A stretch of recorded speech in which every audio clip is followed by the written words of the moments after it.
One of the things that I find people struggle with when it is mentioned that we want to have a longer stride length or have a longer step or essentially have a longer flight phase is that they start trying to reach. They start kind of moving backwards in the sense that we start overstriding again once we potentially have gotten out of that.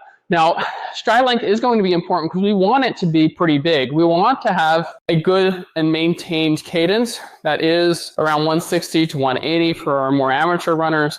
And if you're a more higher performing athlete, then we're going to say 180 and a little bit higher is going to be most efficient for you. So we don't want to make sure that we're overstriding when we're trying to increase our stride length. We want to be putting more force into the ground. We want to be putting more power output into the ground because with every step that we're pushing into the ground, if we're putting that force in, it's going to, if we're doing it correctly, drive us forward and giving us that higher flight phase. We're not reaching out in front of us to touch the ground because then we have to pull the ground underneath us and then push off again, increasing our ground contact time, increasing our risk of injury, and therefore making us inefficient. So if you are trying to improve your stride length, we're focusing on that diagonal angle that we're going to be pushing off into the ground for and not focusing on that reach. So as we talked about earlier in the bounding exercise that we were talking about earlier today, that's going to help you work on that little bit of drive into the ground, work on your triple extension from your glutes, your hamstrings, and your calves all at once. Have that power transition that we've been talking about all this week